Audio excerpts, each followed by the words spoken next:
Hey Waffle Gang, I do hope you're well. My name is Mark and today we're checking out some more relationship stories, and if you do love a Reddit story, why not consider hitting that like, subscribe, maybe that notification bell too, and let's crack on with today's first story. Much love, guys. Now today's first story comes from OKClassic9467 from the Am I the Arsehole subreddit, and it's titled Am I the Arsehole for Throwing Out My Girlfriend's Dolls?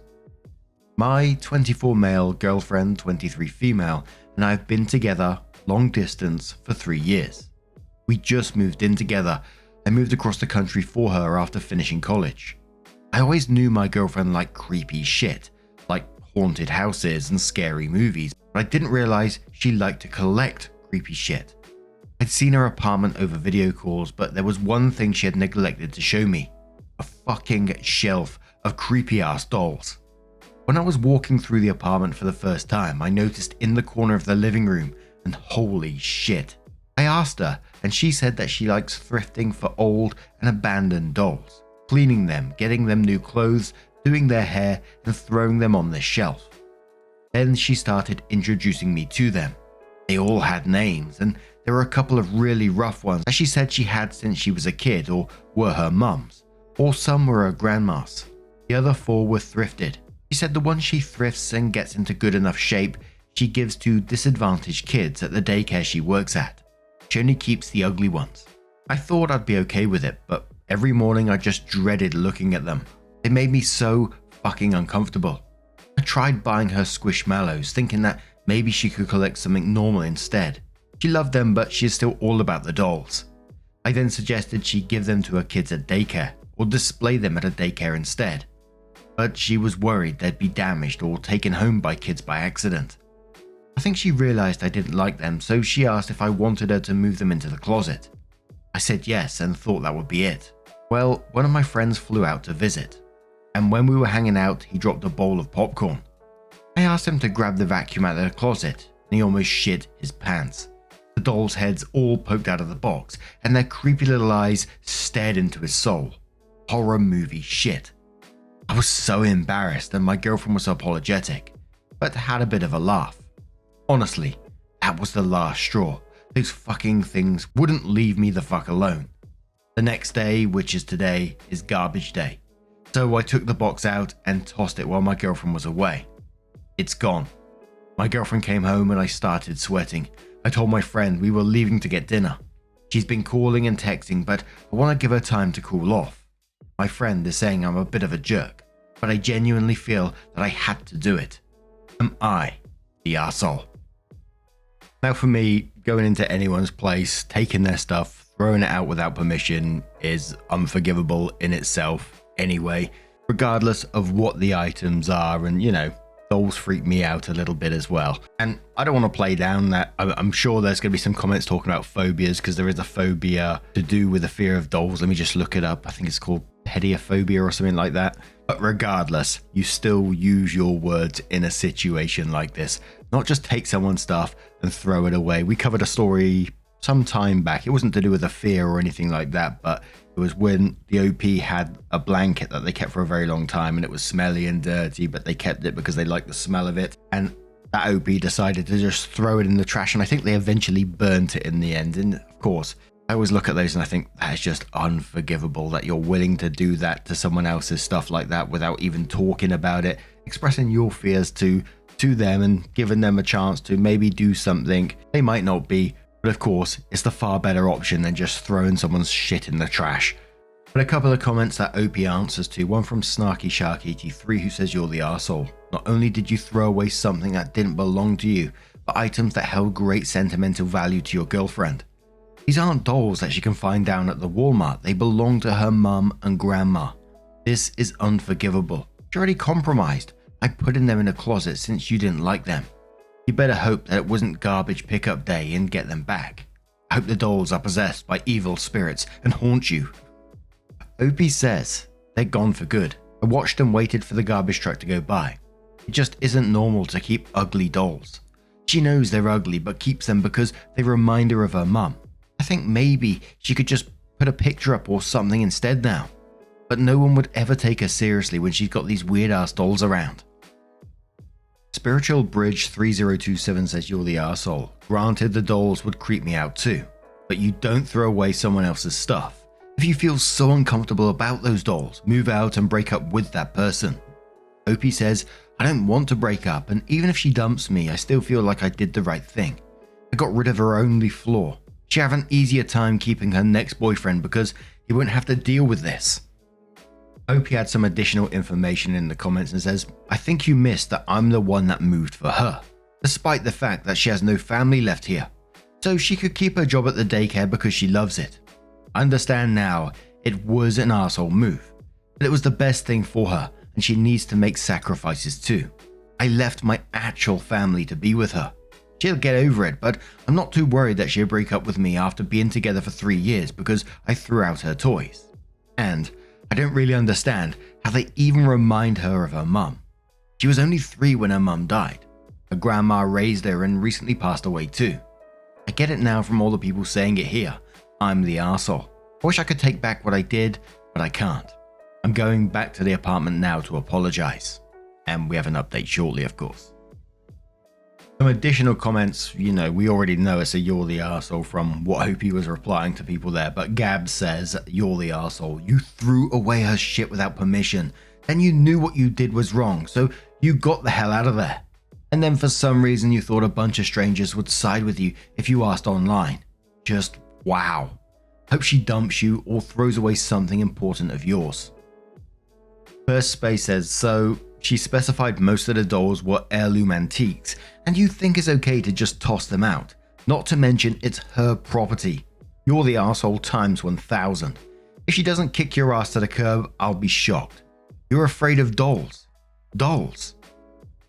And one more comment which says you're the arsehole here, selfish and disrespectful. You threw away property that didn't belong to you. It held sentimental value to your girlfriend. She already compromised and put them away, but you just can't handle it. If I was her, I'd be contemplating the relationship in a living situation. If this is your behavior when you've just moved in, giving so little of a shit about what she likes and making decisions without her. Yeah. As I said, OP does come back in the post to do an update. They said, I got many messages asking for an update, but I was banned from Am I the Arsehole, so here it is. I went home and my girlfriend asked me where her dolls were. She had a bad day and assumed that I had moved them somewhere after they spooked my friend, but she really wanted them because they're very comforting for her. I sat her down and I told her the truth. To be honest, I expected to be yelled at. It would have been almost easier, but instead she started sobbing. It reminded me of when her grandma died. I think that's when it sunk in how bad I fucked up.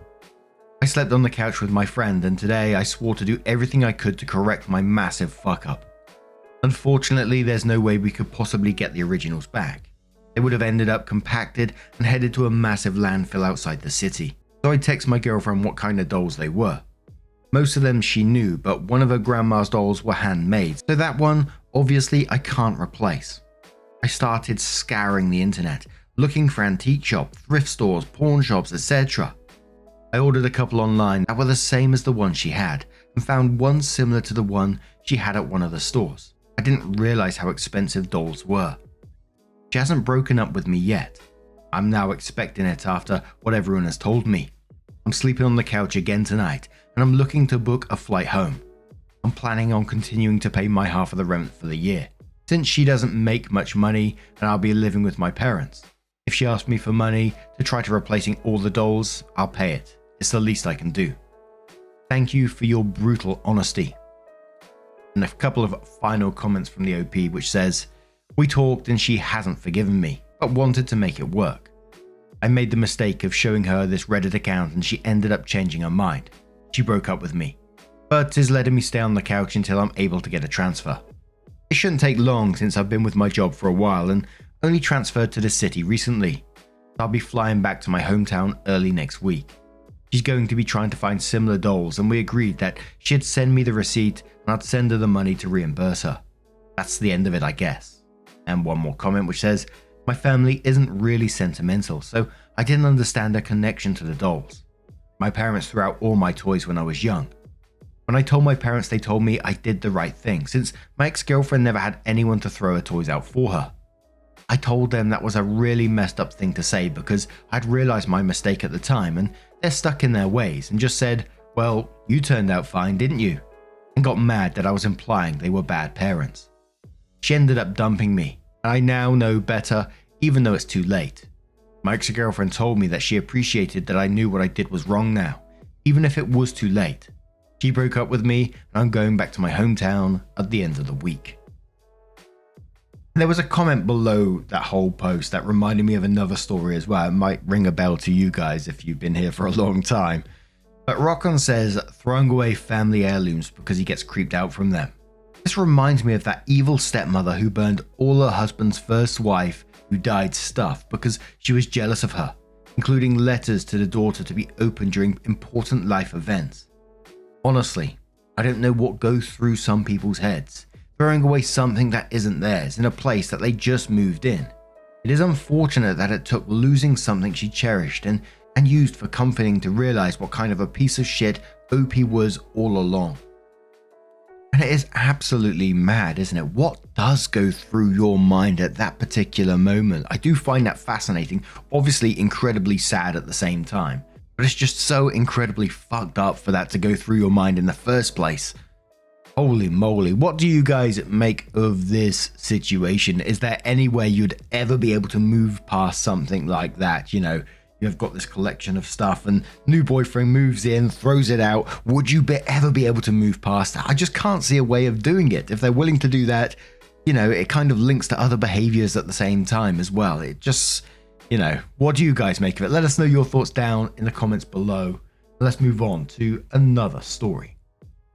And our next story does come with an update as well from Astoria253 from the Am I the Arsehole Here subreddit, and says, "Would I be the arsehole for telling my friend I won't pet sit because of a stipulation her husband made? I, 30 female, have a friend, 30 female, I'll call her Cass, who asked me to watch her and her new husband's, 30 male, I'll call him David, pets. 2 cats, 2 dogs. From the 22nd to the 27th of December for them to spend time with his family. David's mum bought plane tickets for them to visit for Christmas, and David had planned on having one of his friends watch the pets. Apparently, David and this friend had a falling out over League of Legends, an online game by the way, and he burned that bridge with a very vicious comment. Cass asked me if I would be willing to watch the pets for them for the same amount they would have paid the other friend, $500. Cass also offered to cover my gas since I live about 40 minutes away without traffic, but would usually be around 1 to 1.5 hours due to traffic. I agreed to help pet sit under the impression that I would be going back and forth from my house to hers. I asked to meet with the pets before and get any information I needed in their care, etc. So we set a date to do that about 3 weeks before they left. We met up and I made lots of notes and also wanted to meet her husband so he knew who was taking care of his pets and house while he was away. It was while I was on this visit that I learned that they wanted me to stay at the house overnight while they were gone and be at the house a good part of the time. They were willing to offer their food and use of their entertainment services on their TV. This was fine with me as I thought it was fair and such. Now, I'd only been dealing with Cass up to this point and I barely met her husband for 2 to 3 minutes for the first time ever. Since he was asleep till noon and was focused on building furniture that just came in when he was away. Now things went downhill this afternoon because Cass wanted to talk since she was having anxiety about leaving her cat that she brought into the relationship. She has been at home with all the pets since she quit her job earlier this month, and even before that would visit and let them out during lunch, which is also something David would do as well. To help quell her anxiety, I talked with her and got the last bit of info she wanted to relay. One was a stipulation David wanted to tack on, which was me not leaving the pets more than 3 hours. I'd already moved my work schedule for both my jobs to accommodate for me staying overnight to watch the pets. However, I was under the impression that I'd be able to leave the pets for a relatively normal amount of time, that I would need to leave my own dogs alone for when I have work, 4 to 6 hours minimum. When I told Cass that I had planned to spend time with my Esso's family on the 24th and my own family on the 25th, but I'd be willing to limit it only to family Christmas since I knew that would be a bit too much time for both over 2 days, and 3 hours would not be enough for presents, food, cleanup, dessert, and the 2+ hours needed to travel from their house to mine, and back for my family Christmas. Since it was his stipulation, she needed to talk with him about it, but knew he'd be mad because I couldn't say yes to his stipulation. My friend said she would just stay home with the pets, which she knew would upset her husband as well. She texted me about an hour later telling me he was mad and would allow the 6 hours I estimated, but would take off $50. Cheeky bastard. And wrote things that were obvious things I would do, taking care of the pets, as if I didn't have enough sense to do them in the first place. Now this upset me, since spending time with my family on Christmas should not be a point of contention, and wanting to be honest about the amount of time it should take should not be up for debate. If this was such an important point, it should have been mentioned when I was getting all the other information and not days before they leave. I originally planned to counter, since the amount I would be paid per hour would be $3.47. And so for 6 hours to be deducted, it would be about $20, and just say he could take that off. But honestly, his regard for me wanting to celebrate with my family while he goes to visit his own is just really unrealistic. So would I be the arsehole for telling them they need to find someone else? So there was some comments with some replies as well. So J Groovy Daisy says, "Not the arsehole, you've been very accommodating, and the husband at least seems manipulative. I'd be curious what their relationship is like, because your friend seems to be a bit wary of her husband." Opie says, "To be honest, I've been comfortable with Dee since they started dating 5 or 6 months ago. They got married at the end of October or beginning of November because she got pregnant, and she officially moved into his house a month before that. He seemed to rush everything, and she seemed to be swept up in it and alarmingly quick." Money Bear says, "Exactly. Opie needs to understand that she has the power in this transaction here. She needs to tell them to screw his stipulations and find someone else. Today is the 19th. They're not going to find any pet boarders this late, and likely not going to find anyone willing to do this. Instead him docking the pay, I'll tell him to pay more. For 4 pets over 5 days and affecting her holidays, $500 isn't enough." Of course, I don't expect the husband to be rational, considering he's a 30-year-old who had a falling out with a friend over League of Legends. Opie says, "When Dee decided to cut the $50 off the original compensation, I knew immediately he did it out of anger and tried to manipulate me into doing what he wanted by scaring me with it. He thought he could control me the way he does anything else. However, I have a lot of experience with emotionally immature behaviors and refuse to play whatever game they want." The OP does come back in to update the post and says, "Hi everyone. I made a post yesterday about my friend and her husband's demands for pet sitting over the holiday. Here is the original post link," and then shares the link. "First off, I would like to thank everyone for their support and judgments. Also, all the references on prices from the pet sitters was very helpful. Now, I'm sure you were wondering what I did in this situation, and I decided not to pet sit for them. I messaged my friend this morning telling her, 'Friend, I honestly do not think I am the right fit for you and your husband for pet sitting now. I'm sorry, but you guys need to find someone else.' This was a difficult decision to make, but I just do not feel comfortable with the turn of events that have occurred. So far, she has not responded. I'm perfectly fine with this because I don't think having her and her husband is something I want. I am a recovering people pleaser and really needed to know that my boundary was reasonable. But having so much support shown really helped. I'll be enjoying my Christmas stress-free with my family and my own dogs. I will also be spending time celebrating with my SO and my other very supportive friends. Some things that I also wanted to address. I've been friends with her for about 15 years. About 11 of those have been long distance, and we haven't been that close in recent years. She has only known her husband for 6 months and has been married for 3 of those. They did not have a ceremony but went to City Hall to get married, so I did not have a chance to meet him before checking out the pets. I'm worried about her being in this marriage, especially since she is pregnant and seemed to be swept up very quickly with him. I've been on alert about him since he had her meet his son on their second date, which also made me question his parenting as well. His blow up with his friend that was supposed to pet sit wasn't over a single game, but over them thinking he cheated on ranked games, since he did worse when playing with them, and he said it was because he played with them for funsies. A couple more comments which OP responds to. So the Green Chair says, "Agreed on all of this. OP, I agreed that you made the right decision, and it sounds like you handled it well. And sadly, I agree with your concern for your friend too. I hope she's okay. But even though she doesn't sound like she's in a place to be able to be a terrific friend right now. Hope she'll be able to reach out in the future if she ever does decide she needs help. Opie says, as far as her reaching out, I'm definitely not closing that door on her. I think space right now is needed though. In any case, I won't deny her help and plan to do the best I can if my concerns turn to actualities. The final hex says, still no response, and Opie says, not since I let them know that I would not pet sit for them.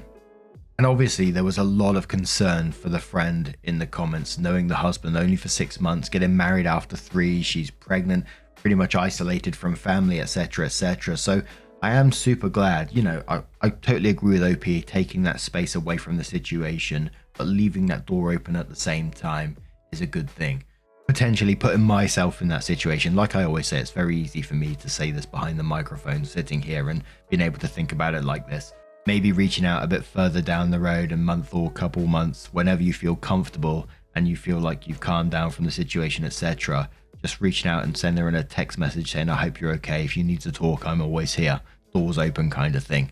Obviously not shoehorning your way in there, but just letting that person know that you are there. Because we've seen plenty of stories where people have been isolated and, it messes with your mind and you don't know where to turn afterwards. So someone just telling you that, you can be support if needed. Sometimes, that little push that someone needs, potentially. Obviously, I don't know the full ins and outs of this, but what do you guys make of this situation? Let us know your thoughts down in the comments below. What do you think's happening in the background here? Let us know. And just a huge thank you from the bottom of my heart for getting involved in today's stories. Your love, your support, your time always means the absolute world to me. So thank you so much for being involved. Truly is absolutely amazing. And hopefully I'll see you in the next one. Take care and much love.